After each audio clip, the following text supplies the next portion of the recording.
Shalom Israel. All praise, honor, and glory goes to Yahweh Bashim Yahweh Shai. Yahweh, which is who the world normally calls God, and Yahweh Shai being his son, which is who the world normally called Jesus Christ, and is no God beside them.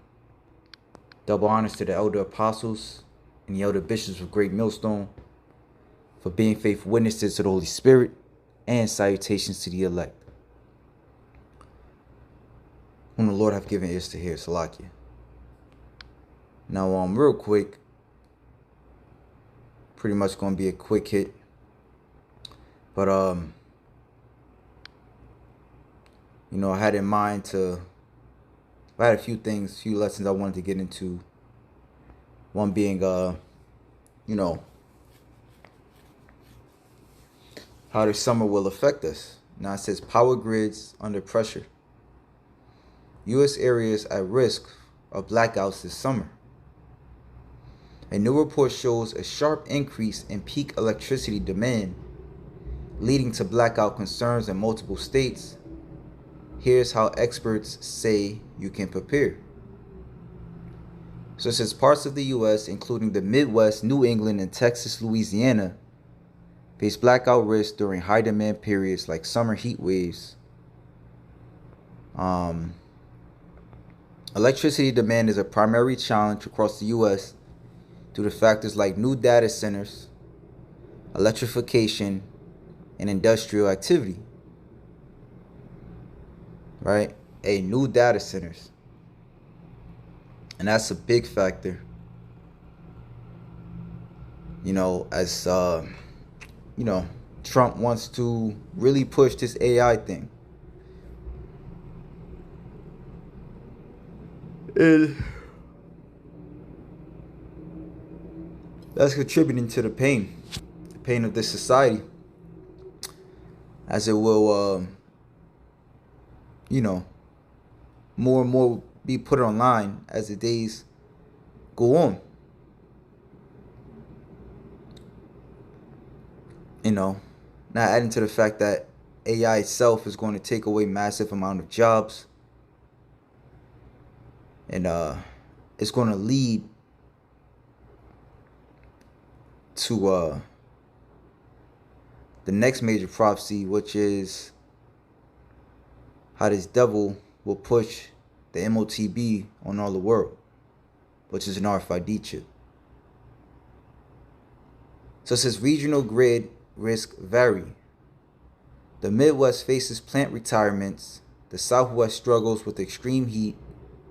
Texas has solar reliability concerns. And New England has low energy reserves. Right? Because solar energy,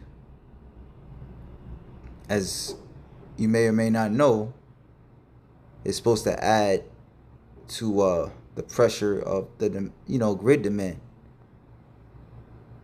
However, it's just not enough. Just not enough so-called renewable energy to keep up with the vast amount of electricity demand that's needed. Experts recommend preparing for a blackout by making a plan, stocking up on supplies, signing up for utility alerts, and exploring backup power options. All right, and if these things are prolonged, expect more death. Because what about the people in the hospitals and people that got to be on dialysis?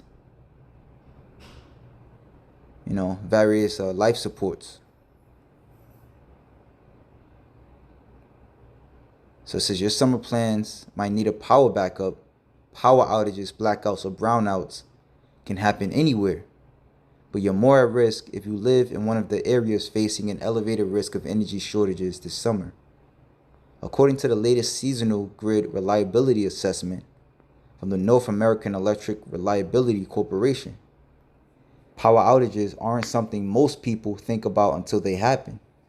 And when they do, they can be an extreme inconvenience or even unsafe, especially when you're trying to cool your home during the hot summer months.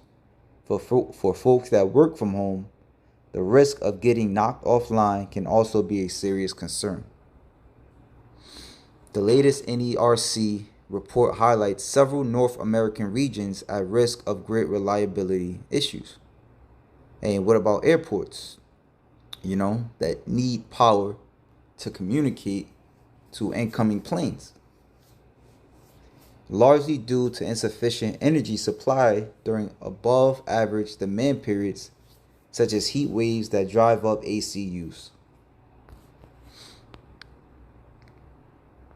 Now, it says high temperatures significantly increase the risk of power outages for several reasons.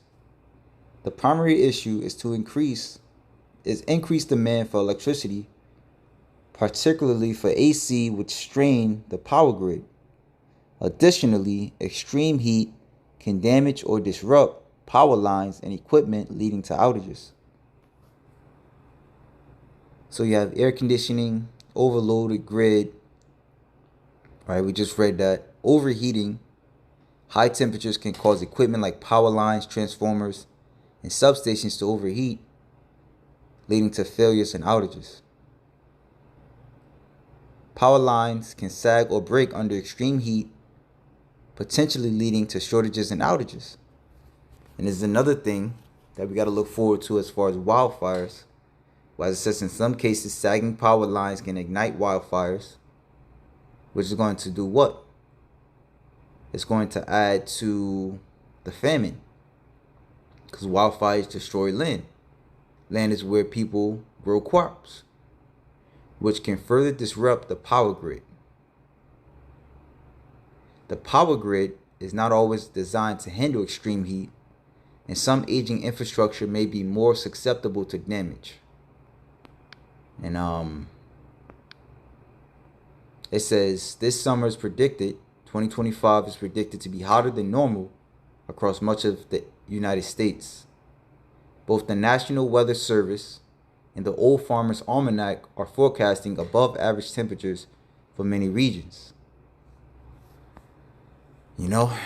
So hey, more pain for Babylon.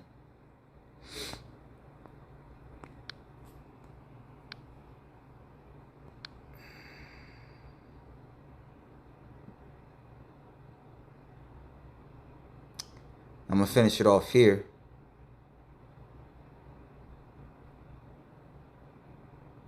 Second Ezra 16 and 37. Behold, the plagues draw nigh and are not slack. Right? These are part of the plagues, believe it or not. The Lord is using everything against this place. It says, as when a woman with child in the 9th month bringeth forth her son, with 2 or 3 hours of her birth, great pains compass her womb, which pains when the child cometh forth, they slack not a moment. Even so shall not the plagues be slack to come upon the earth, and the world shall mourn, and sorrow shall come upon it on every side. As a side note, it would behoove brothers to have some cash on hand. Because if there's a blackout, how can you get gas? Have cash on hand, have gas in your tank, have some candles, some flashlights available.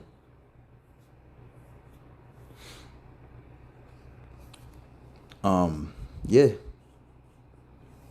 Just a point of reference for some wisdom. But it says, even so shall not the plagues be slack to come upon the earth, and the world shall mourn, and sorrow shall come upon it on every side. So this is just a part of the sorrows, blackouts, rolling blackouts. Let's look at some real quick.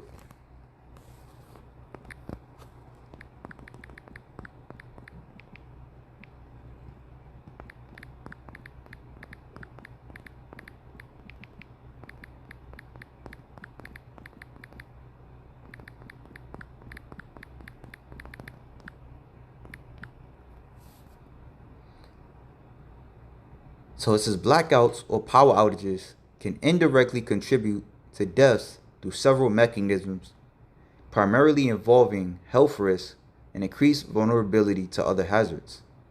These risks include the inability to operate essential medical equipment, increased vulnerability to extreme temperatures, and the risk of carbon monoxide poisoning from alternative heating methods.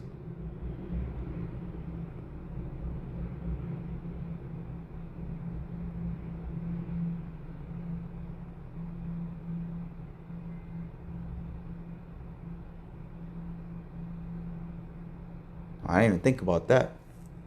Hey, the Lord, the Lord is just gonna keep fucking this place up, man. But with that, shalom to the elect.